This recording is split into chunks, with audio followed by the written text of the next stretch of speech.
નમસ્તે મિત્રો, આજે આપણે એક એવી ઘટના વિશે વાત કરીશું જેણે એક સામાન્ય માણસના જીવનમાં મોટો બદલાવ લાવી દીધો અને સમાજને એક નવો રસ્તો બતાવ્યો।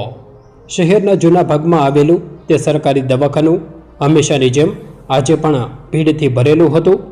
દવાખાનાની દિવાલો પરથી રંગ ઉખડી ગયો હતો અને ખૂણાઓમાં પાનની પિચકારીઓના નિશાન સ્પષ્ટ દેખાઈ રહ્યા હતા।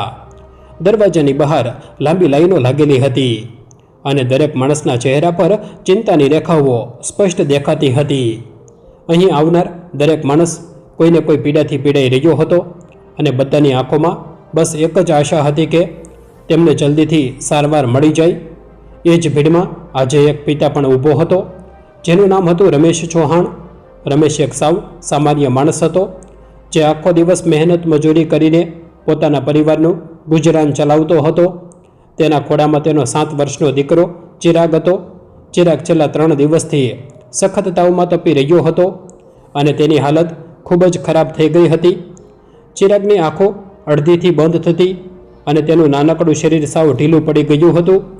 તાવના કારણે તેના હોઠ સુકાઈ ગયા હતા અને તે વારંવાર પાણી માંગી રહ્યો હતો। રમેશની આંખોમાં ડર સ્પષ્ટ દેખાઈ રહ્યો હતો, પણ છતાં તે એવી આશા લગાવીને ઊભો હતો કે બસ એકવાર ડૉક્ટર સાહેબ તેના દીકરાને જોઈ લે એટલે બધું સારું થઈ જશે। રમેશ સવારના લગભગ 8:30 વાગ્યે દવાખાને પહોંચી ગયો હતો। તે ઘરેથી નીકળ્યો ત્યારે તેને લાગ્યું હતું કે સવારનો સમય છે એટલે જલ્દી વારો આવી જશે, પરંતુ અહીં તો પહેલાંથી જ લોકોની ભારે ભીડ જમા થયેલી હતી। પાવતી બનાવવા માટે લાઇનમાં ઊભા રહેવામાં જ તેને અડધો કલાક લાગી ગયો। પાવતી બનાવનાર કારકુન પણ પોતાની જ ધૂનમાં હતો અને લોકો સાથે ખૂબ તોછડાઈથી વાત કરી રહ્યો હતો। રમેશે જ્યારે પાવતી માટે વિનંતી કરી ત્યારે કાનકુને તેને બાજુ પર ઊભા રહેવા કહ્યું અને પોતાનું કામ ચાલુ રાખ્યું।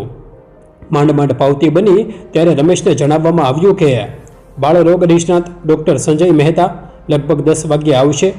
રમેશે મનમાં વિચાર્યું કે સારું, રાહ જોઈ લઈશું, છેવટે સરકારી દવાખાનું છે એટલે થોડો સમય તો લાગશે જ। તેણે આસપાસ નજર કરી તો ત્યાં બેસવાની કોઈ યોગ્ય વ્યવસ્થા ન હતી। બધી ખુરશીઓ ભરાયેલી હતી અને કેટલાક લોકો તો જમીન પર જ બેઠા હતા। રમેશે પણ યોગ્ય ખૂણામાં જમીન પર બેસવાનું નક્કી કર્યું અને ચિરાગને પોતાના ખોળામાં સુવડાવી દીધો। સમય ધીરે ધીરે પસાર થઈ રહ્યો હતો અને 10 વાગ્યા પછી 11 વાગી ગયા। 11 પછી 11:30 થયા, છતાં ડૉક્ટરનો કોઈ પતો ન હતો। આ વચ્ચે ચિરાગનો તાવ વધુને વધુ વધી રહ્યો હતો। તે વારંવાર રમેશના ખભા પર માથું રાખીને ધીમા અવાજે કહેતો હતો કે પપ્પા, ઘરે ચાલો, મને અહીં બિલકુલ સારું નથી લાગતું। આ સાંભળીને રમેશનું હૃદય જાણે અંદરથી તૂટી જતું હતું, પણ તે પોતાની જાતને સંભાળતા કહેતો કે બસ દીકરા, થોડી વાર વધુ ડૉક્ટર કાકા આવતા જશે અને તને તરત સાજો કરી દેશે। ત્યાં હાજર બીજા લોકો પણ ખૂબ હેરાન હતા, પરંતુ બધા ચૂપચાપ બેઠા હતા। કોઈનામાં એટલી હિંમત ન હતી કે દવાખાનાના કોઈ કર્મચારીને જઈને સવાલ કરી શકે। રમેશની બાજુમાં એક કાનજીભાઈ નામના વૃદ્ધ દાદા બેઠા હતા। કાનજીભાઈએ શ્વાસની બીમારી હતી અને તેઓ સતત ઉધરસ ખાઈ રહ્યા હતા। તેમની ઉધરસ એટલી ભયંકર હતી કે તેમનો શ્વાસ રૂંધાઈ રહ્યો હતો। તેમની સાથે તેમની વહુ પણ હતી, જે વારંવાર નર્સ પાસે જઈને કાકલુધી કરી રહી હતી કે મારા સસરાને શ્વાસ લેવામાં તકલીફ પડે છે, કોઈ તો તેમને તપાસો। પરંતુ નર્સ પોતાના મોબાઈલ ફોનમાં વ્યસ્ત હતી અને તેણે કાનજીભાઈની વહુને ધમકાવીને પાછી મોકલી દીધી કે ડૉક્ટર આવે ત્યાં સુધી શાંતિથી બેસી રહો, અહીં કોઈ તમારું નોકર નથી। રમેશ આ બધું જોઈ રહ્યો હતો અને તેના મનમાં સવાલો ઊભા થઈ રહ્યા હતા કે શું ગરીબ માણસની કોઈ કિંમત નથી? કાનજીભાઈની હાલત જોઈને રમેશને પોતાના દીકરા ચિરાગની વધુ ચિંતા થવા લાગી। થોડે દૂર એક બીજી મહિલા પોતાના નાના બાળકને લઈને રડી રહી હતી। તે મહિલા પાસે પાવતી પર છીક્કો લગાવેલો ન હતો એટલે કમ્પાઉન્ડરે તેને અંદર જવા દેવાની ના પાડી દીધી હતી। તે મહિલા કરગરી રહી હતી કે સાહેબ, મારો બાળક કાલે રાતથી રડી રહ્યો છે અને તેને ઝાડા ઉલટી થઈ ગયા છે। મહેરબાની કરીને એકવાર ડૉક્ટરને બતાવવા દો, પછી હું સિક્કો મરાવી લાવીશ। પણ કમ્પાઉન્ડર જરાય પીગળ્યો નહીં અને તેણે મહિલાને ધક્કો મારીને બહાર કાઢી મૂકી। આ બધા દ્રશ્યો જોઈને રમેશનું લોહી ઉકળી રહ્યું હતું। તેને સમજાતું ન હતું કે જે જગ્યાએ માણસનો જીવ, નવો જીવ મળવો જોઈએ, ત્યાં માણસે કેમ મરી પરવારી છે। કેટલીક વૃદ્ધ મહિલાઓ જમીન પર બેઠી બેઠી ભગવાનને પ્રાર્થના કરી રહી હતી. કેટલાક નાના બાળકો ભૂખ અને તરસથી રડી રહ્યા હતા અને કેટલાક યુવાનો ગુસ્સામાં આ બધું અને પેલી બાજુ આંટા મારી રહ્યા હતા. દરેક માણસ બસ ડૉક્ટર સાહેબના આવવાની રાહ જોઈ રહ્યો હતો. રમેશે ચિરાગના માથા પર હાથ ફેરવ્યો તો તેનું માથું ભઠ્ઠીની જેમ તપી રહ્યું હતું. તેણે તરત જ પોતાની પાસે રહેલા પાણીના બોટલમાંથી થોડું પાણી પોતાના રૂમાલ પર લીધું અને ચિરાગના કપાળ પર પોતા કરવા લાગ્યો. પરંતુ તાવ એટલો બધો હતો કે પાણી તરત જ સુકાઈ જતું હતું. રમેશની આંખોમાં હવે લાચારી અને ગુસ્સો બંને ભેગા થઈ ગયા હતા. તેણે વિચાર્યું કે જો હું કોઈ મોટા ઘરનો હોત તો શું મારે મારા બાળકને લઈને આ રીતે ભિખારીની જેમ જમીન પર બેસવું પડત? શું આ સરકારી દવાખાનાઓ માત્ર ગરીબોને હેરાન કરવા માટે જ બન્યા છે? આવા અનેક સવાલો રમેશના મગજમાં ચાલી રહ્યા હતા. લગભગ 11:15 વાગ્યે અચાનક બહાર હલચલ થઈ અને કોઈએ મોટા અવાજે કહ્યું કે ડૉક્ટર સાહેબ આવી ગયા છે. આ સાંભળતા જ બધાની નજર એકસાથે દરવાજા તરફ ગઈ. સફેદ કોટ પહેરેલા, હાથમાં મોંઘો મોબાઈલ પકડેલા અને ચહેરા પર ખૂબ જ ગર્વ અને થોડી નારાજગી સાથે ડૉક્ટર સંજય મહેતા ઝડપથી પોતાની કેબિન તરફ આગળ વધ્યા. તેમના આવતા જ દવાખાનાનું વાતાવરણ અચાનક બદલાઈ ગયું. કમ્પાઉન્ડરે તરત જ લોકો પર બૂમો પાડવાની શરૂ કરી દીધી કે લાઇનમાં રહો અને ધક્કા મારશો નહીં, નહીંતર કોઈનો વારો નહીં આવે. ડૉક્ટર મહેતાને જોઈને રમેશે રાહતનો શ્વાસ લીધો, પરંતુ તેના મનમાં ગુસ્સો પણ હતો, કારણ કે તેને 3 કલાકથી વધારે સમય રાહ જોવી પડી હતી અને તેના બાળકની તબિયત સતત બગડી રહી હતી. ડૉક્ટર મહેતા પોતાની કેબિનમાં જઈને ખુરશી પર બેઠા અને તરત જ દર્દીઓને અંદર મોકલવાની શરૂઆત થઈ.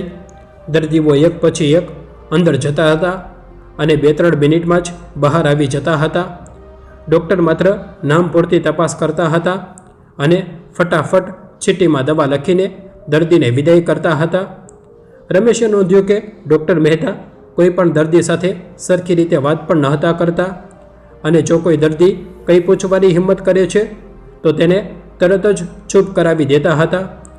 રમેશનો વારો આવવામાં હજી થોડો વધુ સમય હતો. ત્યારે જ તેના મનમાં ફરીથી એક વિચાર આવ્યો કે શું આ યોગ્ય છે? શું ડૉક્ટર સાહેબે આટલા બધા બીમાર લોકોને અને ખાસ કરીને આટલા નાના બાળકોને આ રીતે કલાકો સુધી રાહ જોવડાવવી યોગ્ય છે? જો તેઓ સમયસર આવ્યા હોત તો કાનજીભાઈ જેવા વૃદ્ધને અને મારા ચિરાગ જેવા નાના બાળકને આટલી બધી પીડા ન સહન કરવી પડત. રમેશને અંદરથી એક અવાજ આવ્યો કે મારે ડૉક્ટર સાહેબને આ વિશે પૂછવું જ જોઈએ, પણ સાથે સાથે તેને ડર પણ હતો કે જો ડૉક્ટર સાહેબ ગુસ્સે થઈ જશે તો મારા બાળકની સારવાર કોણ કરશે? આ ડર અને હિંમત વચ્ચે રમેશનું મન ઝોલા ખાઈ રહ્યું હતું. તેણે જોયું કે કાનજીભાઈની હાલત હવે વધુ ખરાબ થઈ ગઈ હતી અને તેઓ શ્વાસ લેવા માટે તરફડી રહ્યા હતા. કાનજીભાઈની વહુ રડી રહી હતી અને આસપાસના લોકો માત્ર તમાશો જોઈ રહ્યા હતા. રમેશથી હવે રહેવાયું નહીં. તેણે પોતાનો મોબાઈલ કાઢ્યો અને કેમેરા ચાલુ કરી દીધો. તેનો હેતુ ડૉક્ટરને કોઈને બદનામ કરવાનો ન હતો, પરંતુ તે માત્ર જવાબ માંગતો હતો કે આટલું મોડું કેમ થયું અને ગરીબ દર્દીઓ સાથે આવો વ્યવહાર કેમ કરવામાં આવે છે. રમેશે વિચાર્યું કે જો હું આ બધું પૂછીશ અને કોઈ પુરાવો નહીં હોય તો મારી વાત કોઈ નહીં માને, માટે આ કેમેરો ચાલુ રાખવો જરૂરી છે. થોડી મિનિટો પછી કમ્પાઉન્ડરે રમેશનું નામ પકડ્યું. રમેશે ધીમેથી ચિરાગને ઉચક્યો અને ઝડપથી કેબિનની અંદર ગયો. કેબિનની અંદરનું વાતાવરણ બહાર કરતાં સાવ અલગ હતું. અંદર સરસ મજાનું વાતાનુકૂલિત યંત્ર ચાલી રહ્યું હતું અને એકદમ શાંતિ હતી. રમેશે ચિરાગને ટેબલ પાસેની ખુરશી પર બેસાડ્યો. ડૉક્ટર મહેતા ઉપર જોયા વગર જ પોતાના મોબાઈલમાં કંઈક જોઈ રહ્યા હતા અને સાથે સાથે ફાઇલ પણ ફેરવી રહ્યા હતા.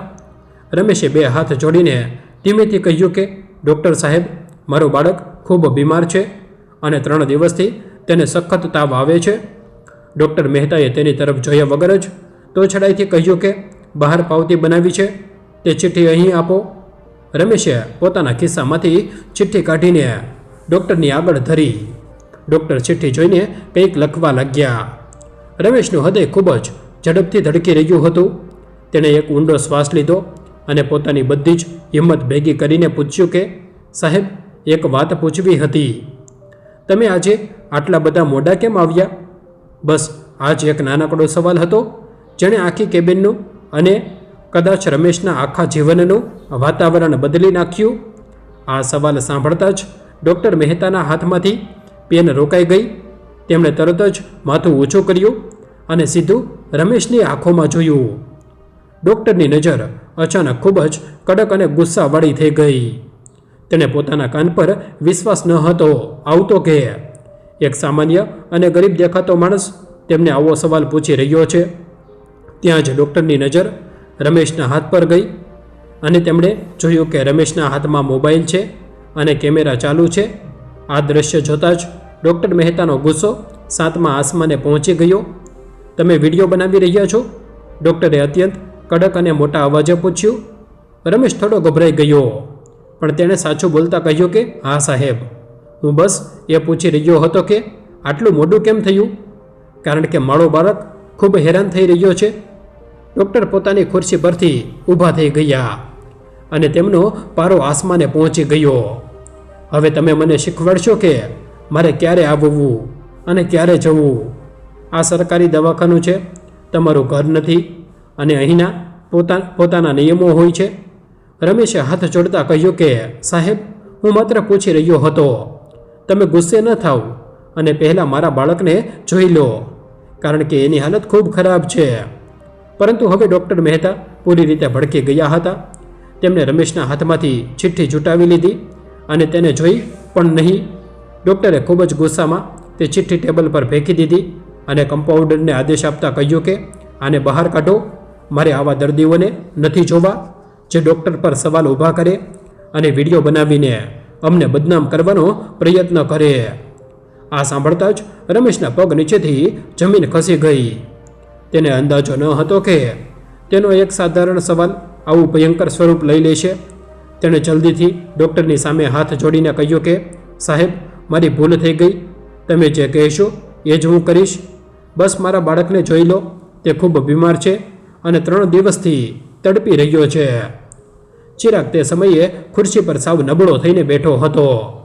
તેની આંખો બંધ થઈ રહી હતી અને તેણે ધીમેથી કહ્યું કે પપ્પા, મને ખૂબ તરસ લાગી છે, મને પાણી આપો. રમેશની આંખોમાં આંસુ આવી ગયા અને તેણે ડૉક્ટર સામે કરકરીને કહ્યું કે સાહેબ, બાળકની હાલત જુઓ. હું મારો મોબાઈલ બંધ કરી દઉં છું અને વિડીયો પણ કાઢી નાખીશ, પણ મહેરબાની કરીને સારવાર શરૂ કરો. છતાં ડૉક્ટરના ચહેરા પર કોઈ દયા આવી ન હતી અને તેમનો ગુસ્સો જરાય ઓછો થયો ન હતો. ડૉક્ટરે ફરીથી મોટા અવાજે કહ્યું કે મેં કહ્યું ને કે બહાર જાઓ. તમે લોકો અહીં મફતમાં સારવાર લેવા આવો છો અને ઉપરથી વિડીયો બનાવો છો.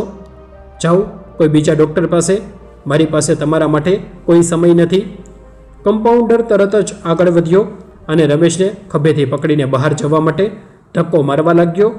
રમેશ હજુ પણ કરકરી રહ્યો હતો, પણ કમ્પાઉન્ડરે તેની એક પણ વાત ન સાંભળી અને તેને પરાણે કેબિનની બહાર કાઢી મૂક્યો. આસપાસ બેઠેલા અને ઊભેલા બીજા લોકો આ બધું ખૂબ જ ધ્યાનથી જોઈ રહ્યા હતા, પરંતુ કોઈ કંઈ બોલ્યું નહીં. કાનજીભાઈ, પેલી રડતી મહિલા અને બીજા તમામ દર્દીઓ સાવ શાંત હતા, જાણે આ બધું એકદમ સામાન્ય વાત હોય. કોઈએ ડૉક્ટરને એમ કહેવાની હિંમત ન કરી કે સાહેબ, બાળકનો શું વાંક છે, તેને તો તપાસી લો.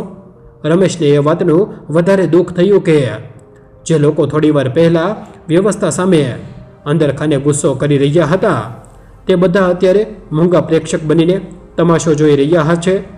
રમેશની આંખોમાંથી સોધાર આંસુ વહેવા લાગ્યા.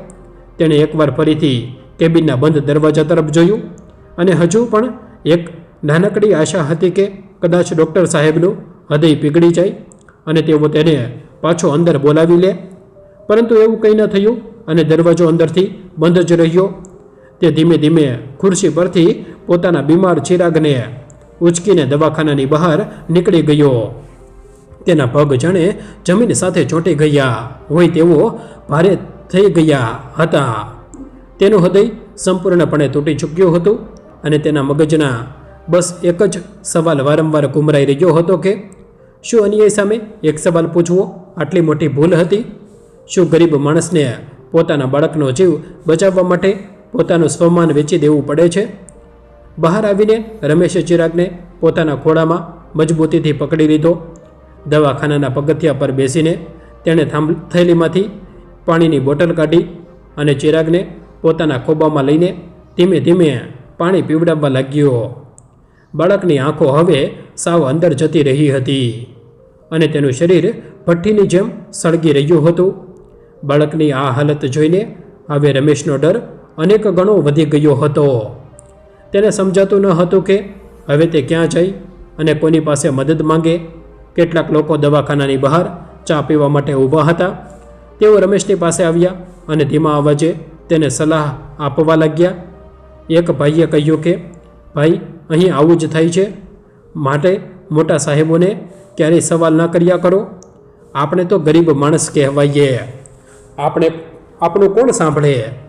બીજા એક વડીલે કહ્યું કે ભાઈ, સરકારી દવાખાનું છે, અહીં આ બધું સહન કરવું જ પડે છે. હવે તું રોંદણા રોવા બેસવા કરતાં આ બાળકને કોઈ પ્રાઇવેટ ડૉક્ટર પાસે લઈ જા, નહીંતર છોકરો હાથમાંથી જતો રહેશે. આ વાતો સાંભળીને રમેશને અંદરથી એક ઉજરડો પડ્યો. તેને લાગ્યું કે સમાજ કેટલો લાચાર થઈ ગયો છે કે ખોટી વસ્તુને લોકોએ પોતાના નીતિ માની લીધી છે. પરંતુ રમેશના મનમાં હવે ઘણું બદલાઈ ચૂક્યું હતું. તે હવે માત્ર એક લાચાર અને ગરીબ પિતા ન હતો. હવે તેની અંદર એક સવાલ ભયંકર વાવાઝોડાની જેમ ચાલી રહ્યો હતો કે જો આજે હું આ અપમાન સહન કરીને ચૂપ રહ્યો તો કાલે કોઈ બીજાના બાળક સાથે પણ આવું જ થશે. આજે મારો ચિરાગ તડપી રહ્યો છે, કાલે કાંચીભાઈનો પુત્ર તડપશે અને આ સિલસિલો ક્યારેય બંધ નહીં થાય. તેણે પોતાના ખિસ્સામાંથી મોબાઈલ બહાર કાઢ્યો અને સ્ક્રીન તરફ જોયું, જેમાં તે પૂરો વિડીયો રેકોર્ડ થઈ ચૂક્યો હતો. તેના હાથ હજુ પણ ધ્રુજી રહ્યા હતા, પરંતુ તેની આંખોમાં હવે લાચારી અને ડર કરતાં વધારે એક અલગ જ પ્રકારનો મક્કમ નિર્ધાર હતો. ચિરાગ તેના ખોળામાં સાવ નિર્જીવ જેવો પડ્યો હતો અને તેના શ્વાસ હવે પહેલાં કરતાં પણ ધીમા અને ઊંડા લાગી રહ્યા હતા. રમેશે એક લાંબો શ્વાસ લીધો, આકાશ તરફ જોયું અને ધીમેથી પણ અત્યંત દ્રઢતાથી કહ્યું કે ભગવાન, બસ આ સમયે મારા બાળકને બચાવી લો. બાકીની આ અન્યાય સામેની લડાઈ હું જાતે જ લડી લઈશ. અને આ એ જ પળ હતી જ્યાં એક સામાન્ય માણસનું વર્ષો જૂનું મૌન કાયમ માટે તૂટવાનું હતું. તેણે નક્કી કરી લીધું હતું કે ડૉક્ટર સંજય મહેતાનો આ અહંકાર તો આમ જ જવા નહીં દે. રમેશ જ્યારે પગથિયા પર બેઠો હતો ત્યારે તેના પોતાના ભૂતકાળના એ દિવસો યાદ આવવા લાગ્યા. જ્યારે તે ગામડેથી શહેરમાં આવ્યો હતો, તે હંમેશા માનતો હતો કે શહેરમાં મોટા દવાખાના હોય છે જ્યાં માણસોને નવું જીવન મળે છે, પણ આજે તેની એ માન્યતા સાવ ખોટી સાબિત થઈ ગઈ હતી. તેને થયું કે પૈસા વગરના માણસની આ દુનિયામાં કોઈ કિંમત નથી. રમેશની નજર દવાખાનાના મોટા દરવાજા પર ગઈ, જ્યાં હજુ પણ દર્દીઓની લાંબી લાઈન લાગેલી હતી. બધા લોકો પોતાની પીડા સહન કરીને પણ ડૉક્ટરના દર્શન માટે તડપી રહ્યા હતા. કોઈના હાથમાં પાટો બાંધેલો હતો તો કોઈ ખાંસી ખાતા ખાતા જમીન પર બેસી ગયું હતું. આખી વ્યવસ્થા એક માણસના મૂડ પર નિર્ભર હતી અને તે માણસ એટલે ડૉક્ટર સંજય મહેતા. રમેશને વિચાર આવ્યો કે ડૉક્ટરને તો સમાજમાં ભગવાનનો દરજ્જો આપવામાં આવે છે, પણ આ કેવા ભગવાન છે જે પોતાના ભક્તની પીડા જોવાને બદલે પોતાના અહંકારમાં રાચી રહ્યા છે. કાનજીભાઈ જેવા કેટલાય લોકો રોજ આ દવાખાનાના પગથિયા ચડતા હશે અને નિરાશ થઈને પાછા ફરતા હશે. રમેશની પત્ની સુધાનું અચાનક તેને સ્મરણ થયું. સુધા જ્યારે બીમાર પડી હતી ત્યારે પણ આવી જ રીતે એક સરકારી દવાખાનામાં તેને યોગ્ય સમયે સારવાર નહોતી મળી શકી અને તેને ખૂબ સહન કરવું પડ્યું હતું. આજે ફરીથી ઇતિહાસ પોતાની જાતનું પુનરાવર્તન કરી રહ્યો હતો અને રમેશ કોઈ પણ ભોગે પોતાના દીકરાને ગુમાવવા માંગતો ન હતો. તેણે જોયું કે ચિરાગના હોઠ સાવ સફેદ પડી ગયા છે. રમેશે તરત જ પોતાની જાતને ઢંઢોળી અને વિચાર્યું કે અત્યારે મારે ડૉક્ટર પર ગુસ્સો કરવા કરતાં મારા દીકરાનો જીવ બચાવવા પર ધ્યાન આપવું જોઈએ. અને આસપાસ જોયું તો એક ચકડો રિક્ષા ઊભી હતી. રમેશે મનમાં ગણતરી કરી કે તેની પાસે ખિસ્સામાં કેટલા રૂપિયા છે. સવારથી તો માત્ર 100 રૂપિયા લઈને નીકળ્યો હતો. સરકારી દવાખાનામાં તો બધું મફત થાય એટલે તેને વધારે પૈસાની જરૂર ન હતી લાગી. પણ હવે ખાનગી દવાખાનામાં જવું પડશે તો ત્યાં પૈસાની જરૂર પડશે. તેને યાદ આવ્યું કે પૈસા શેઠે ગયા અઠવાડિયે તેને થોડા પૈસા અગાઉથી આપ્યા હતા જે ઘરમાં પડ્યા છે, પણ અત્યારે ઘરે જવાનો સમય ન હતો. તેણે નક્કી કર્યું કે ગમે તે થાય ડૉક્ટરના પગે પડીને પણ તે પોતાના દીકરાની સારવાર કરાવશે અને પછી મજૂરી કરીને બધા પૈસા ચૂકવી દેશે. રમેશે ચિરાગને પોતાના ખભા પર સુવડાવ્યો અને એકદમ ઝડપથી ઊભો થયો. તેણે આજુબાજુ ઊભેલા લોકોને કહ્યું કે ભાઈઓ, તમે લોકો અહીં મૂંગા થઈને સહન કરતા રહો, પણ હું મારા છોકરાને આમ મરવા નહીં દઉં. રમેશના આ શબ્દોમાં એટલો બધો દર્દ અને આક્રોશ હતો કે ત્યાં ઊભેલા લોકોની આંખો પણ નીચી ઝૂકી ગઈ. કોઈની પાસે રમેશના આ સત્યનો કોઈ જવાબ ન હતો. રમેશ પગથિયા ઉતરીને રિક્ષા તરફ દોડ્યો. રિક્ષાવાળા ભાઈ પણ રમેશની હાલત અને બાળકની બીમારી જોઈને તરત જ રિક્ષા ચાલુ કરવા માટે તૈયાર થઈ ગયા. રમેશે રિક્ષાવાળાને પૂછ્યું કે ભાઈ, અહીં નજીકમાં કોઈ સારું અને સસ્તું ખાનગી દવાખાનું છે ખરું? રિક્ષાવાળાએ માથું હલાવતા કહ્યું કે હા ભાઈ, 2 ચોકડી વટાવીને એક ડૉક્ટર આરવ કપૂરનું દવાખાનું છે. તેઓ ખૂબ સારા માણસ છે અને ગરીબ લોકો પાસે વધારે પૈસા નથી લેતા. રમેશે તરત જ કહ્યું કે ભાઈ, તો જલ્દીથી રિક્ષા ત્યાં લઈ લો. મારો છોકરો સાવ બેભાન થઈ ગયો છે. રિક્ષા ચાલુ થઈ અને રમેશનું હૃદય એક અલગ જ ગતિથી ધડકવા લાગ્યું. તે સતત ચિરાગના માથા પર હાથ ફેરવી રહ્યો હતો અને ભગવાનને પ્રાર્થના કરી રહ્યો હતો કે હે પ્રભુ, બસ થોડો સમય આપી દેજે, મારા દીકરાને કંઈ થવા ન દેતો. રસ્તામાં આવતા દરેક ખાડા અને બમ્પ રમેશના જીવને અધર કરી દેતા હતા. રિક્ષાવાળો પણ ખૂબ જ સમજદાર હતો. તેણે શક્ય તેટલી ઝડપથી રિક્ષા હંકારી. રસ્તામાં રમેશને અનેક વિચારો આવી રહ્યા હતા કે જો ડૉક્ટર કપૂર પણ પહેલાં ડૉક્ટર જેવા જ નીકળશે તો શું કરશે? શું ત્યાં પણ તેની ગરીબીની મજાક ઉડાવવામાં આવશે? શું ત્યાં પણ માત્ર પૈસાવાળાનું જ કામ થતું હશે? આવા અનેક સવાલો તેના મગજમાં ઘૂમરાતા હતા. પણ અત્યારે તેની પાસે ડૉક્ટર આરવ કપૂર સિવાય બીજો કોઈ રસ્તો ન હતો. તેણે એકવાર પોતાના ખિસ્સામાં રહેલા મોબાઈલને હાથ લગાવીને ખાતરી કરી લીધી કે પેલો વિડીયો સુરક્ષિત તો છે ને. તે વિડીયો હવે માત્ર એક વિડીયો ન હતો, પણ તે રમેશનું સૌથી મોટું હથિયાર બની ચૂક્યો હતો. તે હથિયાર જેનાથી તે પહેલાં અહંકારી ડૉક્ટરને સાચો પાઠ ભણાવવાનો હતો. રમેશને અત્યારે સમજાઈ ગયું હતું કે સમાજમાં પરિવર્તન લાવવા માટે કોઈ એક માણસે તો શરૂઆત કરવી જ પડે છે અને ભગવાને કદાચ તેને જ આ કામ માટે પસંદ કર્યો છે. રિક્ષા ઝડપથી આગળ વધી રહી હતી અને રમેશના હૃદયના ધબકારા પણ એટલી જ ઝડપથી વધી રહ્યા હતા. લગભગ 10 મિનિટ પછી રિક્ષા એક નાના પણ ખૂબ જ ચોખ્ખા દવાખાનાની બહાર ઊભી રહી. રમેશે જલ્દીથી ખિસ્સામાંથી પૈસા કાઢીને રિક્ષાવાળાને ભાડું ચૂકવ્યું અને ચિરાગને પોતાના ખોળામાં લઈને સીધો અંદર દોડ્યો. આ ડૉક્ટર આરવ કપૂરનું દવાખાનું હતું, જ્યાં ઘણા દર્દીઓ પહેલાંથી જ બેઠા હતા અને વાતાવરણમાં એકદમ શાંતિ હતી.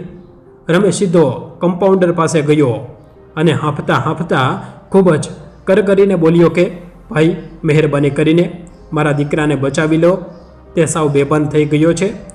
રમેશનો અવાજ એટલો કરુણ હતો કે અંદરની કેબિનમાંથી એક યુવાન અને ચાંત ચહેરાવાળા ડૉક્ટર બહાર આવ્યા. તે ડૉક્ટર આરવ કપૂર હતા.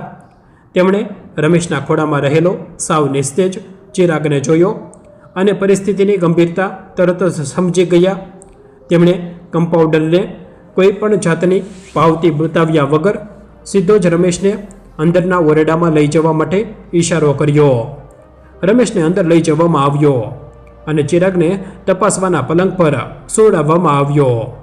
ડૉક્ટર કપૂરે તરત જ પોતાનું સ્ટેથોસ્કોપ કાઢ્યું અને બાળકના હૃદયના ધબકારા તપાસવા લાગ્યા. તેમણે બાળકની આંખો ખોલીને જોઈ અને તેના હાથની નાડી પણ તપાસી. ડૉક્ટરના ચહેરા પર થોડી ચિંતા સ્પષ્ટ દેખાઈ રહી હતી, પણ તેમણે રમેશને હિંમત આપતા કહ્યું કે તમે જરાય ગભરાશો નહીં ભાઈ, આપણે સારવાર શરૂ કરી દીધી છે. ડૉક્ટરે રમેશને પૂછ્યું કે બાળકને કેટલા દિવસથી તાવ આવે છે? હવે છેલ્લે તેણે શું ખાધું હતું? રમેશે રડતા રડતા પોતાની બધી જ પીડા કહી સંભળાવી કે કેવી રીતે છેલ્લા 3 દિવસથી બાળક તાવમાં તપી રહ્યો છે અને સરકારી દવાખાનામાં તેમની સાથે કેવો ખરાબ અને અમાનવીય વ્યવહાર થયો.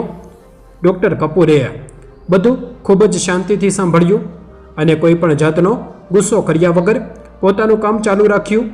તેમણે કમ્પાઉન્ડરને તરત જ પાણીનો બાટલો લાવવા માટે કહ્યું અને ચિરાગના હાથમાં ધીમેથી નળી લગાવી દીધી. ડૉક્ટરે રમેશના ખભા પર હાથ મૂકીને અત્યંત નમ્રતાથી કહ્યું કે ભાઈ, બાળકને વાયરલ તાવની સાથે શરીરમાં પાણી પણ ખૂબ ઓછું થઈ ગયું છે, જેના કારણે તે બેભાન જેવો થઈ ગયો છે. પરંતુ તમે બિલકુલ ચિંતા ન કરો.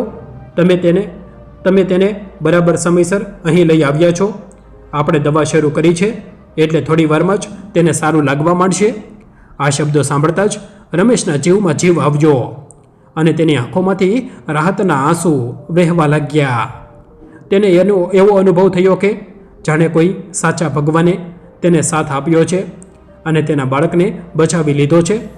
રમેશે હાથ જોડીને ડૉક્ટરને પૂછ્યું કે સાહેબ, મારી પાસે અત્યારે વધારે પૈસા નથી, પણ હું મજૂરી કરીને તમારા બધા પૈસા જલ્દીથી ચૂકવી દઈશ. બસ મારા દીકરાને ચાજો કરી દો. ડૉક્ટર કપૂરે હસીને જવાબ આપ્યો કે ભાઈ, પહેલાં તમે તમારા બાળકને સાજો થઈ જવા દો. પૈસાની વાત આપણે પછી નિરાતે કરીશું. મારા માટે એક માણસનો જીવ બચાવવો એ પૈસા કરતાં ઘણું વધારે છે. આ સાંભળીને રમેશને પહેલાં સરકારી દવાખાનાના ડૉક્ટર સંજય મહેતા યાદ આવી ગયા. એક બાજુ એવો ડૉક્ટર હતો જે સરકારી પગાર લેતો હતો છતાં ગરીબોને ધૂતકારતો હતો, અને બીજી બાજુ આ ડૉક્ટર હતા જે ખાનગી દવાખાનું ચલાવતા હોવા છતાં સાચી માણસાઈ બતાવી રહ્યા હતા. રમેશ પલંગની પાસે નીચે બેસી ગયો અને ચિરાગના માથા પર ધીમે ધીમે હાથ ફેરવવા લાગ્યો. બાટલાનું પાણી ધીમે ધીમે ચિરાગના શરીરમાં જઈ રહ્યું હતું અને સાથે જ નળી વાટે આપેલી દવાઓ પણ પોતાનું કામ કરી રહી હતી. લગભગ 1 કલાક પસાર થઈ ગયો હશે અને રમેશ એકધારો પોતાના દીકરાના ચહેરાને જોઈ રહ્યો હતો. અચાનક ચિરાગના હાથની આંગળીઓમાં સહેજ સળવળાટ થયો અને તેણે ખૂબ જ ધીમેથી પોતાની આંખો ખોલી. તેની નજર સૌથી પહેલાં પોતાના પિતા પર પડી અને તેના સુકાયેલા હોઠ પરથી એક ધીમો અવાજ નીકળ્યો કે પપ્પા. બસ આટલો જ અવાજ સાંભળવો હતો અને રમેશની અંદર સવારથી દબાયેલો બધો જ ડર આંસુ બનીને બહાર આવી ગયો. તેણે ચિરાગનું માથું ચૂમી લીધું અને રડતા રડતા કહ્યું કે હા દીકરા, હું અહીં જ છું, તને કંઈ નહીં થાય, તું જલ્દીથી સાજો થઈ જઈશ. ડૉક્ટર કપૂર પણ અવાજ સાંભળીને ત્યાં આવ્યા અને તેમણે ફરીથી ચિરાગને તપાસ્યો. ડૉક્ટરે હસતા હસતા કહ્યું કે હવે બધો જ ભય ટળી ગયો છે અને બાળકના તાવ પણ ઉતરી રહ્યો છે.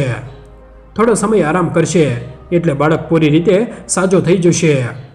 રમેશે ઊભા થઈને સીધા ડૉક્ટર કપૂરના પગ પકડી લીધા અને રડતા રડતા તેમનો આભાર માન્યો કે સાહેબ, તમે મારા દીકરાનો જીવ બચાવીને મારા પર બહુ મોટો ઉપકાર કર્યો છે. ડૉક્ટરે તેને તરત ઊભો કર્યો અને કહ્યું કે ભાઈ, આમાં કોઈ ઉપકાર નથી, આ તો એક ડૉક્ટર તરીકેની મારી ફરજ છે. તમે બસ હવે બાળકના ખોરાક પર ધ્યાન આપજો એટલે તે જલ્દી રમતો થઈ જશે. સાંજના સમયે ચિરાગની તબિયતમાં ઘણો સુધારો આવી ગયો હતો અને ડૉક્ટરે તેમને ઘરે જવાની રજા આપી દીધી. રમેશે ડૉક્ટરને પૂછ્યું કે સાહેબ, કેટલા પૈસા થયા? ડૉક્ટરે માત્ર દવાનો જ ખર્ચો લીધો અને પોતાની તપાસવાની કોઈ ફી ન લીધી. રમેશનું હૃદય આ જોઈને ગડગડું થઈ ગયું અને તે ડૉક્ટરને નમન કરીને ચિરાગને લઈને પોતાના ઘરે પહોંચ્યો. ઘરે પહોંચતા જ તેની પત્ની સુધા ચિરાગને ભેટી પડી અને તેને સાજો જોઈને ખૂબ ખુશ થઈ ગઈ. સુધા પણ સવારથી ખૂબ ચિંતામાં હતી. રમેશે સુધાને સરકારી દવાખાનામાં બનેલી બધી જ ઘટનાઓ વિશે વિગતવાર જણાવ્યું કે કેવી રીતે તેમને કાઢી મૂકવામાં આવ્યા. સુધા આ બધું સાંભળીને ડરી ગઈ અને તેણે રમેશને કહ્યું કે સારું થયું કે તમે તેને ત્યાંથી જલ્દી લઈ આવ્યા. આવા મોટા લોકો અને સાહેબો સાથે આપણે ગરીબો ક્યારેય ન પહોંચી શકીએ. રાત પડી ગઈ હતી અને ચિરાગ દવાઓની અસરના કારણે શાંતિથી ઊંઘી રહ્યો હતો. રમેશને આજે બિલકુલ ઊંઘ નહોતી આવી રહી. તે ખાટલા પર સૂતો ઘરની છત તરફ જોઈ રહ્યો હતો અને સવારની આખી ઘટના તેની આંખો સામે વારંવાર ચલચિત્રની જેમ ફરી રહી હતી.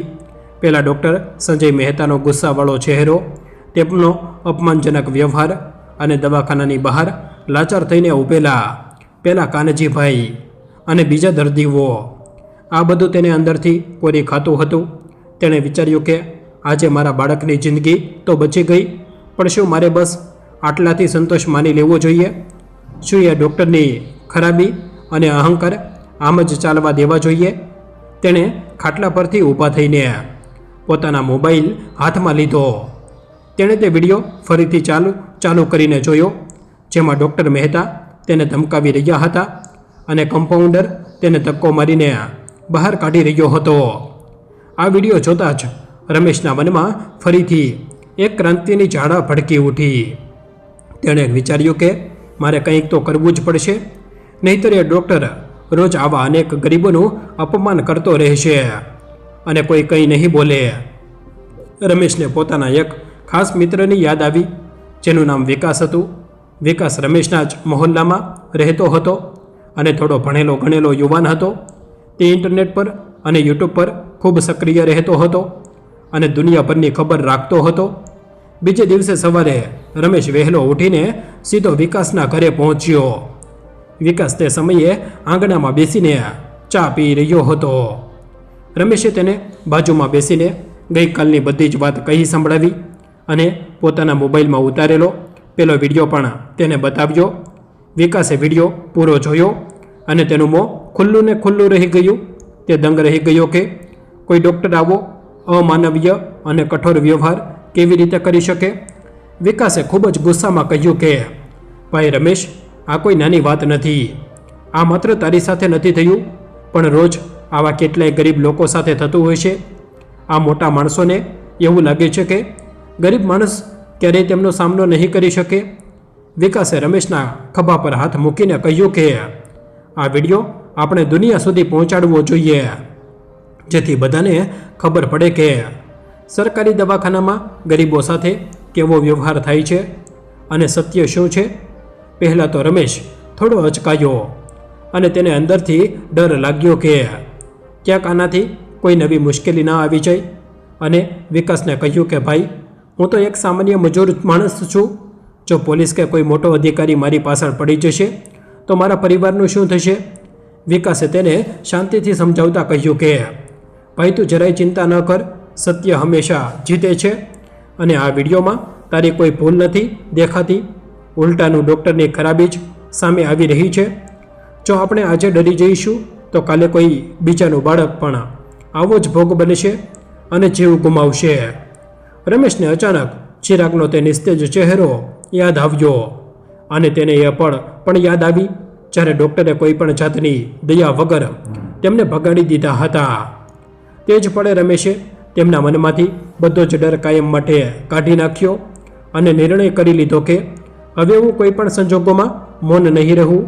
તેણે વિકાસને મક્કમતાથી કહ્યું કે ભાઈ, તારે જે કરવું હોય તે કર, પણ આ વિડીયો બધા લોકો સુધી પહોંચવો જ જોઈએ. વિકાસે તરત જ પોતાનો મોબાઈલ અને કમ્પ્યુટર ચાલુ કર્યું અને તે વિડીયો યુટ્યુબ પર મૂકવાની તૈયારી કરવા લાગ્યો.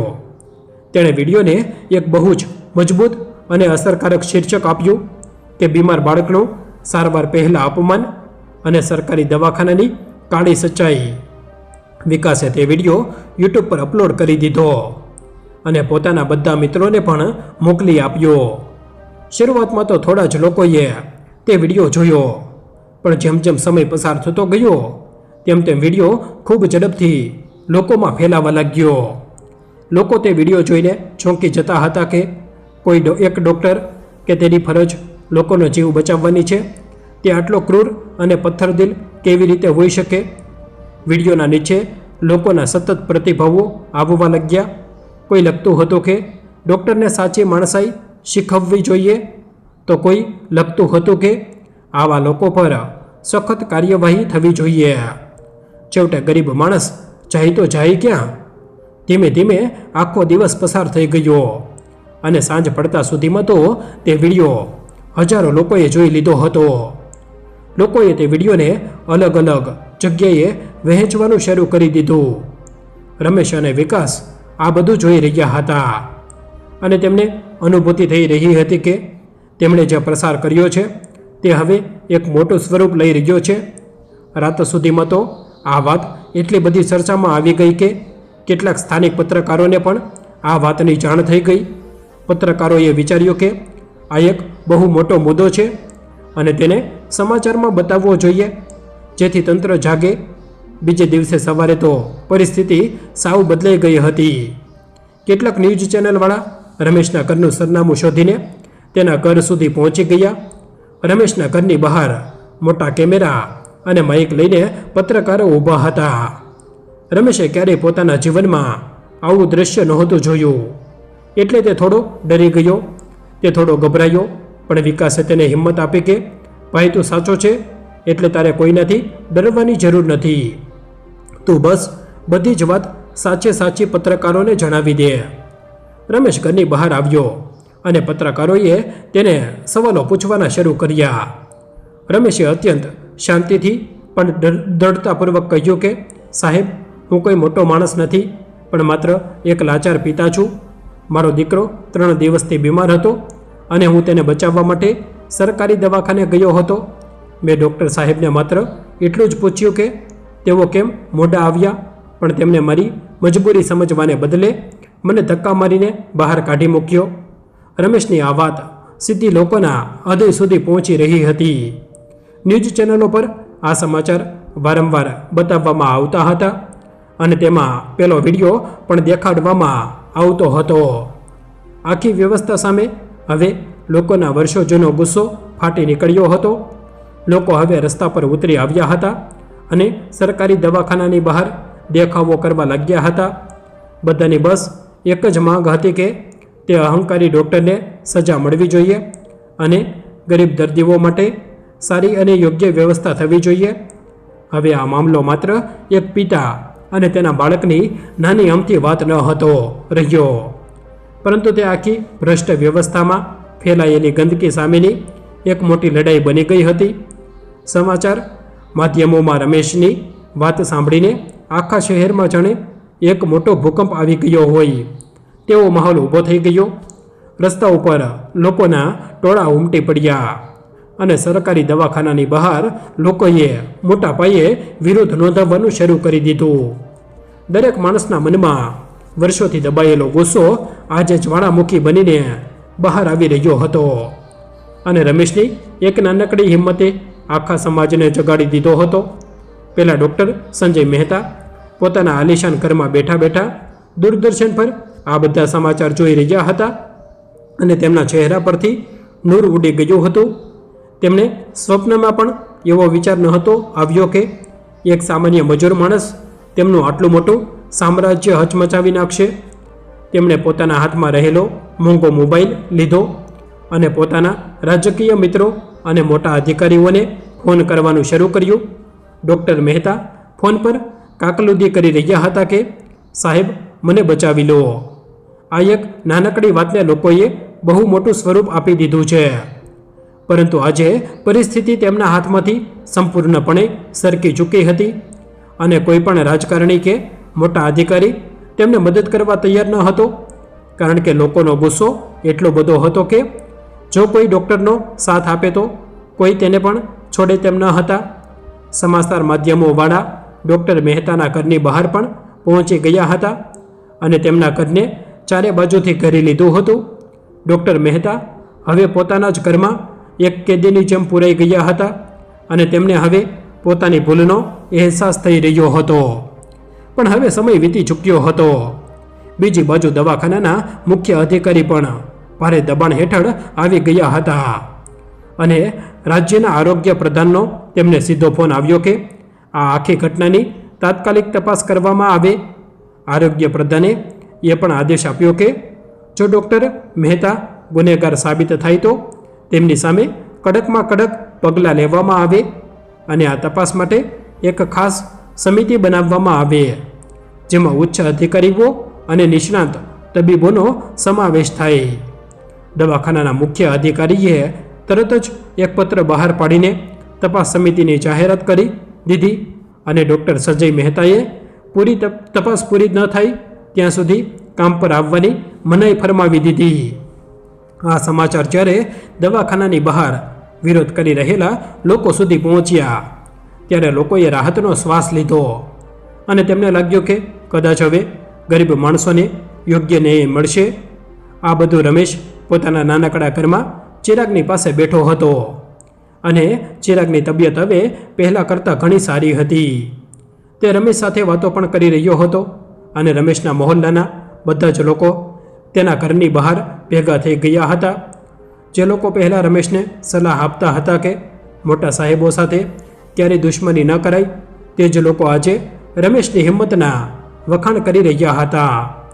વિકાસ પણ રમેશની પાસે જ બેઠો હતો અને તેને જણાવી રહ્યો હતો કે કેવી રીતે આખા રાજ્યના લોકો તેમની આ લડાઈમાં સાથ આપી રહ્યા છે.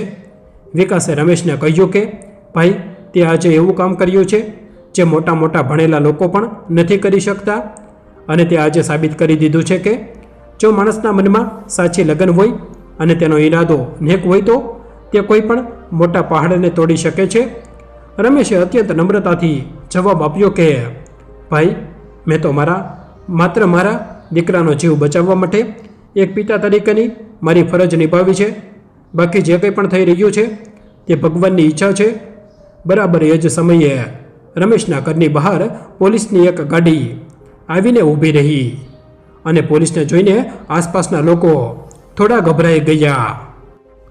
તેમને લાગ્યું કે કદાચ પોલીસ રમેશને પકડવા માટે આવી છે અને સુધા તો ડરના માર્યા રડવા લાગી અને તેણે રમેશનો હાથ પકડી લીધો. રમેશના ચહેરા પર પણ થોડી ચિંતા દેખાઈ રહી હતી, પણ તેણે પોતાની જાતને શાંત રાખી. પોલીસ અધિકારી ધીમેથી રમેશના ઘરમાં પ્રવેશ્યા અને તેમણે અત્યંત નમ્રતાથી કહ્યું કે ભાઈ રમેશ, તમારે જરાય ગભરાવાની જરૂર નથી. અમે તમને પકડવા માટે નથી આવ્યા.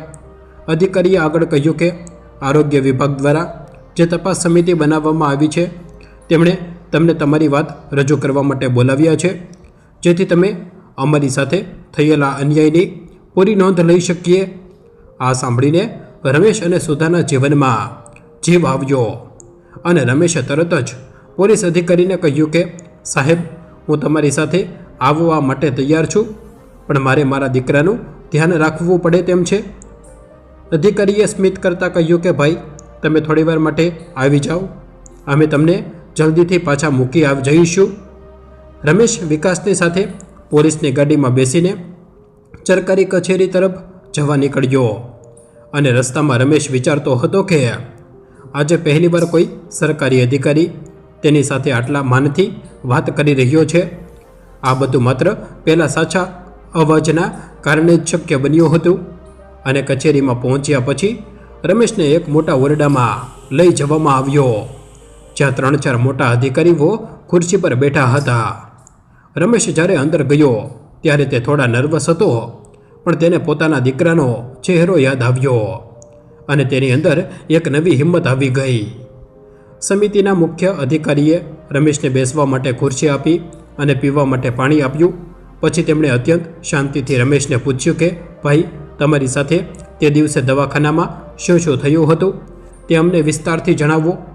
રમેશે કોઈ પણ જાતના ડર વગર સવારથી લઈને બપોર સુધીની બધી જ ઘટનાઓ સાચી કહી સંભળાવી અને તેણે એ પણ જણાવ્યું કે કેવી રીતે પહેલાં વૃદ્ધ કાનજીભાઈ અને બીજી રડતી મહિલાઓને પણ હેરાન કરવામાં આવ્યા હતા. રમેશે સમિતિને કહ્યું કે સાહેબ, અમે ગરીબ લોકો માત્ર બીમારી મટાડવા માટે ત્યાં આવ્યા છીએ, કોઈનો સમય બગાડવા કે કોઈને હેરાન કરવા નહીં. તો પછી અમારી સાથે પશુઓ જેવો વ્યવહાર કેમ કરવામાં આવે છે? અને શું ગરીબ હોવું એ કોઈ ગુનો છે? રમેશના આ સવાલોએ અધિકારીઓને પણ વિચારતા કરી દીધા અને તેણે રમેશની બધી વાતો લખી લીધી અને તેણે ખાતરી આપી કે તેણે ચોક્કસપણે ન્યાય મળશે.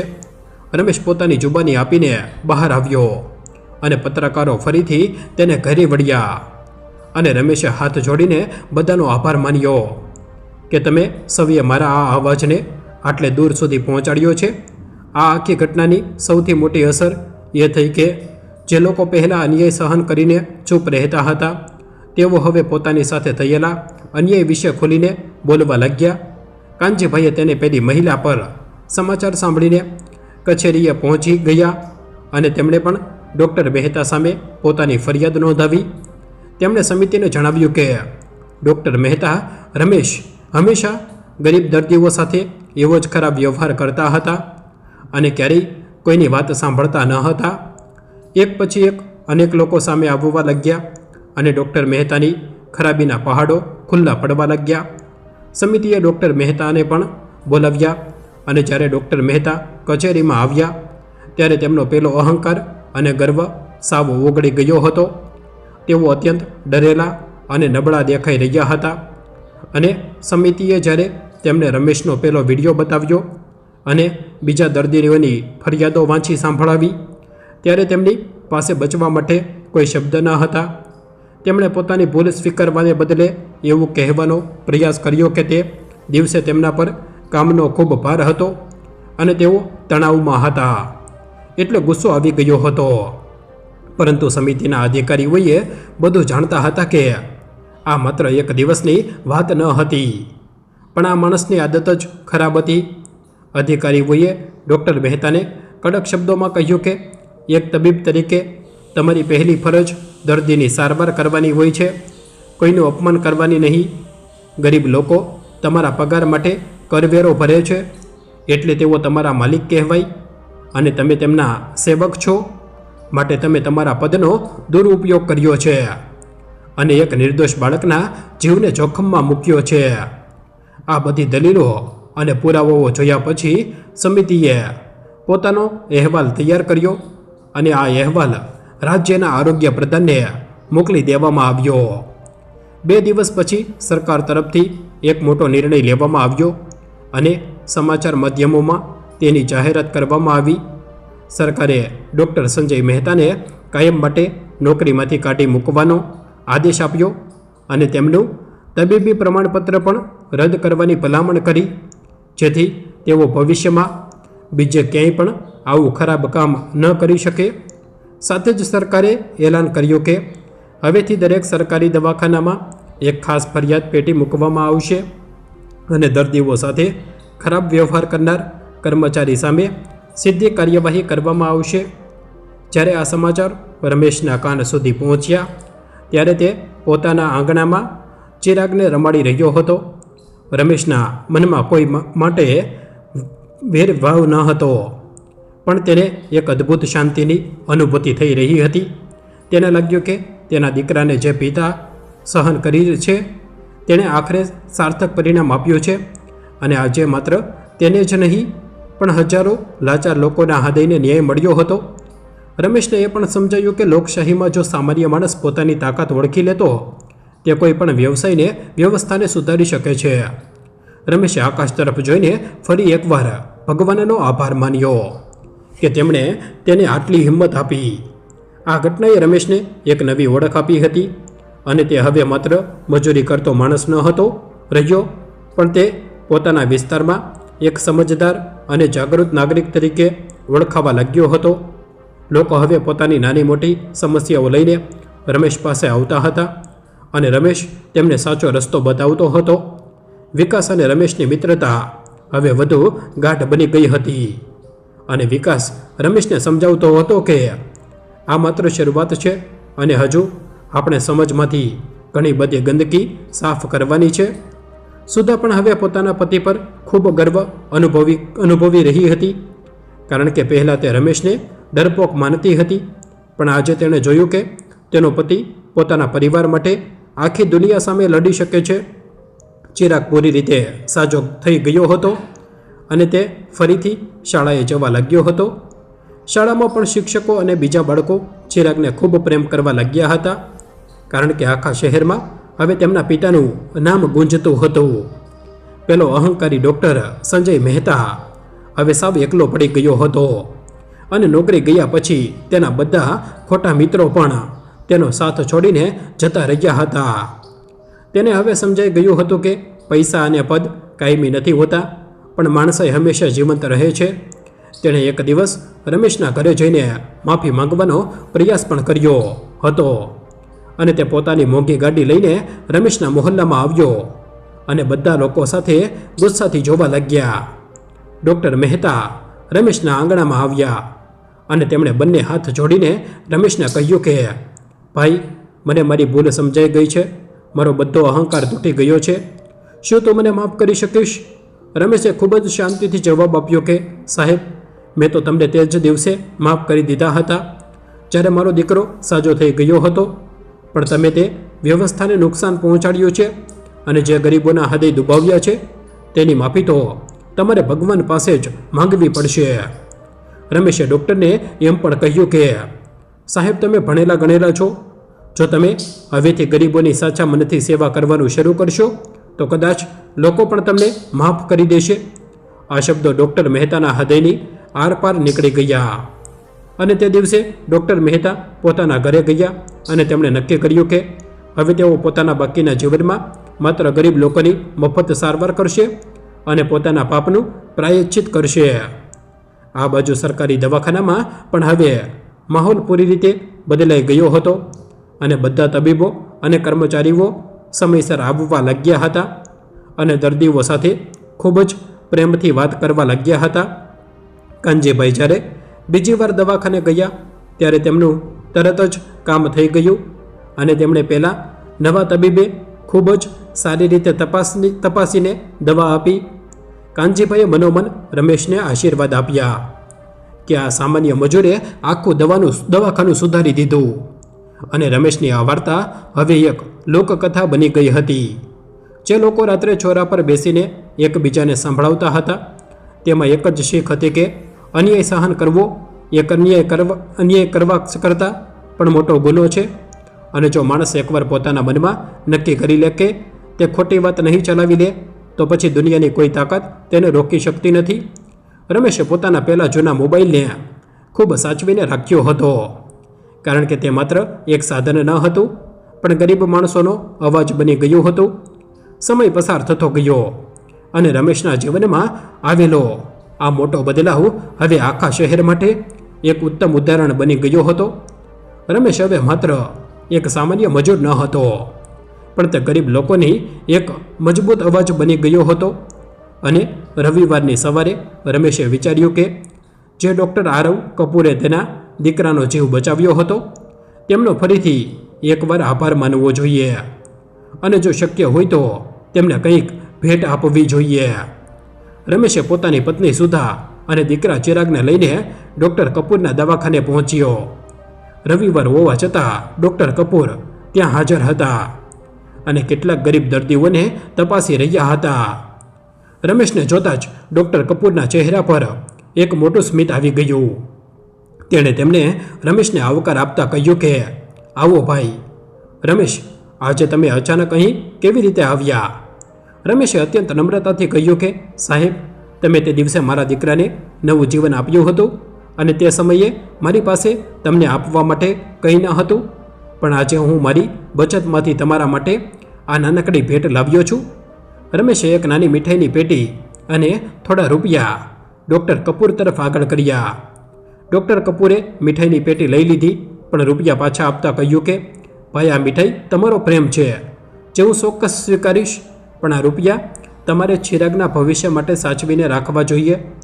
ડૉક્ટરે રમેશને પાસે બેસાડીને કહ્યું કે ભાઈ, મેં સમાચારમાં જોયું કે તમે કેવી રીતે અન્યાય સામે લડત આપી અને આખી વ્યવસ્થાને સુધારી દીધી. મને તમારા પર ખૂબ ગર્વ છે.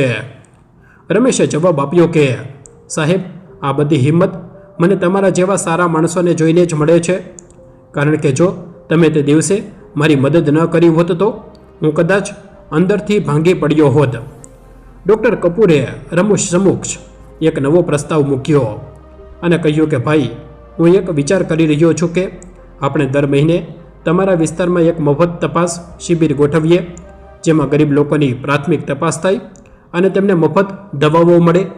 ડૉક્ટરે આગળ કહ્યું કે આ શિબિરમાં મારે તમારી મદદ જોઈશે, કારણ કે લોકો તમારા પર ખૂબ વિશ્વાસ કરે છે અને તમે તેમને એકઠા કરી શકશો. રમેશનું હૃદય આ વાત સાંભળીને આનંદથી ઉછળી પડ્યું અને તેણે તરત જ હા પાડી દીધી. તેણે કહ્યું કે સાહેબ, આ તો મારા માટે બહુ મોટા સૌભાગ્યની વાત છે અને હું મારા વિસ્તારના બધા લોકોને આ શિબિરનો ભાગ લેવા માટે સમજાવીશ. બીજી બાજુ પેલો અહંકારી ડૉક્ટર સંજય મહેતા હવે સંપૂર્ણપણે બદલાઈ ચૂક્યો હતો. તેણે પોતાની જૂની આદતો અને અહંકાર બંને છોડી દીધા હતા અને પોતાના પાપનું પ્રાયશ્ચિત કરવા માટે તેણે શહેરના એક ઝૂંપડપટ્ટી વિસ્તારમાં એક નાનકડું દવાખાનું ખોલ્યું હતું. ત્યાં તે ગરીબ લોકોને સાવ મફતમાં તપાસતો હતો અને પોતાની બચતમાંથી તેમને દવાઓ પણ લાવી આપતો હતો. શરૂઆતમાં તો લોકોને ડૉક્ટર મહેતા પર વિશ્વાસ ન હતો આવતો, કારણ કે તે તેમની ખબર હતી કે આ એ જ માણસ છે જેણે એક બીમાર બાળકને ધક્કો મારીને બહાર કાઢી મૂક્યો હતો. પરંતુ ધીમે ધીમે ડૉક્ટર મહેતાની સાચી નિષ્ઠા અને તેમનો પ્રેમાળ વ્યવહાર જોઈને લોકો તેમના દવાખાને જવા લાગ્યા હતા. એક દિવસ રમેશ અને વિકાસ પણ તે વિસ્તારમાંથી પસાર થઈ રહ્યા હતા અને તેમણે ડૉક્ટર મહેતાને એક વૃદ્ધ મહિલાની સારવાર કરતા જોયા. ડૉક્ટર મહેતા તે મહિલા સાથે ખૂબ જ પ્રેમથી વાત કરી રહ્યા હતા અને તેમને પોતાના હાથે પાણી પીવડાવી રહ્યા હતા. આ દ્રશ્ય જોઈને રમેશના મનમાં ડૉક્ટર મહેતા પ્રત્યે જે થોડો ઘણો પણ ગુસ્સો બચ્યો હતો તો સાવ ઓગળી ગયો. વિકાસે રમેશને પૂછ્યું કે ભાઈ, શું આપણે અંદર જઈને ડૉક્ટર મહેતાને મળવું જોઈએ? રમેશે માથું હલાવતા કહ્યું કે હા, આપણે ચોક્કસ મળવું જોઈએ. બંને જણા દવાખાની અંદર ગયા અને રમેશને જોતા જ ડૉક્ટર મહેતા પોતાની ખુરશી પરથી ઊભા થઈ ગયા. ડૉક્ટરની આંખોમાં શરમ અને પસ્તાવો સ્પષ્ટ દેખાઈ રહ્યા હતા. તેમણે રમેશની સામે હાથ જોડીને કહ્યું કે આવો ભાઈ, રમેશ જુઓ, તમે મને તે સાચો રસ્તો બતાવ્યો હતો ને, તે રસ્તા પર ચાલવાનો હું પ્રયત્ન કરી રહ્યો છું. રમેશે ડૉક્ટરના હાથ પકડી લીધા અને અત્યંત ભાવુક થઈને કહ્યું કે સાહેબ, આજે મને તમને જોઈને સાચો આનંદ થયો છે અને તમે સાબિત કરી દીધું છે કે માણસ જો ધારે તો પોતાની ખરાબીને દૂર કરીને નવો જન્મ લઈ શકે છે. ડૉક્ટર મહેતાએ રમેશનો આભાર માનતા કહ્યું કે ભાઈ, જો તે દિવસે તમે મને પેલો કડક સવાલ ન પૂછ્યો હોત તો હું કદાચ આખી જિંદગી મારા અહંકારના અંધકારમાં જ જીવતો રહ્યો હોત. તમે મારી આંખો ખોલી નાખી છે અને હવે મને સાચી શાંતિનો અનુભવ થઈ રહ્યો છે. સમય તેની ગતિએ ચાલતો રહ્યો અને વર્ષો પસાર થઈ ગયા. ચિરાગ હવે એક મોટો અને સમજદાર યુવાન બની ગયો હતો. તેણે પોતાના પિતા પાસેથી સાદગી અને સત્યના પાઠ શીખ્યા હતા. રમેશે ભલે આખી જિંદગી મજૂરી કરી હતી, પણ તેણે ચિરાગને ખૂબ સારું શિક્ષણ અપાવ્યું હતું. ચિરાગે અભ્યાસમાં ખૂબ મહેનત કરી અને તે એક સરકારી અધિકારી બની ગયો. જ્યારે ચિરાગ પહેલીવાર પોતાની કચેરીમાં જવા માટે તૈયાર થઈ રહ્યો હતો ત્યારે તેણે પોતાના પિતા રમેશભાઈના ચરણ સ્પર્શ કર્યા. રમેશે તેના માથા પર હાથ મૂકીને આશીર્વાદ આપ્યા અને કહ્યું કે દીકરા, આજે તું મોટા પદ પર બેસવા માટે જઈ રહ્યો છે, પણ હંમેશા યાદ રાખજે કે કોઈ પણ ગરીબ માણસ જ્યારે તારી પાસે આશા લઈને આવે ત્યારે તેને ક્યારેય નિરાશ ન કરતો. રમેશે આગળ કહ્યું કે તારી કલમમાં ખૂબ તાકાત હશે અને તેનો ઉપયોગ હંમેશા ન્યાય કરવા માટે જ કરજે. અને એ દિવસ ક્યારેય ન ભૂલતો જ્યારે આપણે દવાખાનાના પગથિયા પર લાચાર થઈને બેઠા હતા. ચિરાગે અત્યંત ગર્વથી પોતાના પિતાને વચન આપ્યું કે પપ્પા, હું તમારા સંસ્કારોને ક્યારેય લાંછન નહીં લાગવા દઉં અને હંમેશા સાચી માણસાઈને જ પ્રાધાન્ય આપીશ. સરકારી દવાખાનાની સ્થિતિ હવે એવી થઈ ગઈ હતી કે તે આખા રાજ્ય માટે એક આદર્શ બની ગયું હતું.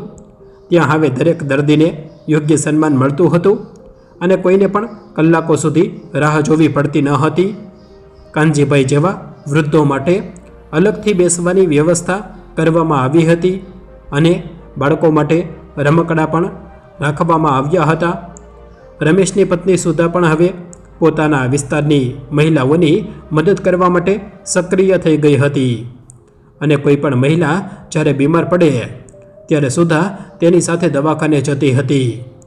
વિકાસે પણ પોતાની યુટ્યુબ ચેનલ પર હવે માત્ર સારા અને પ્રેરણાદાયક વિડીયો મૂકવાનું શરૂ કર્યું હતું. તેને રમેશના જીવન પર એક લાંબો વિડીયો બનાવ્યો હતો, જે લાખો લોકોએ જોયો હતો અને તેમાંથી પ્રેરણા મેળવી હતી. રમેશ જ્યારે પણ રાત્રે સૂવા જતો ત્યારે તે પોતાના પહેલા જૂના મોબાઈલને કાઢીને જોતો હતો. તે મોબાઈલ ભલે સાવ જૂનો થઈ ગયો હતો અને તેની સ્ક્રીન પણ તૂટી ગઈ હતી, પણ રમેશ માટે તે એક અમૂલ્ય ખજાનો હતો.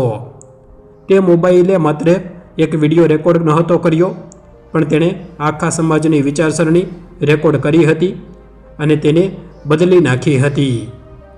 રમેશને હવે સમજાઈ ગયું હતું કે જીવનમાં ગમે તેવી મુશ્કેલી આવે પણ માણસે ક્યારેય હિંમત ન હારવી જોઈએ. ગરીબ એ માત્ર પૈસાની હોય છે, પણ જો મનુષ્યના વિચારો ઉમદા હોય તો તે દુનિયાનો સૌથી અમીર માણસ કહેવાય છે.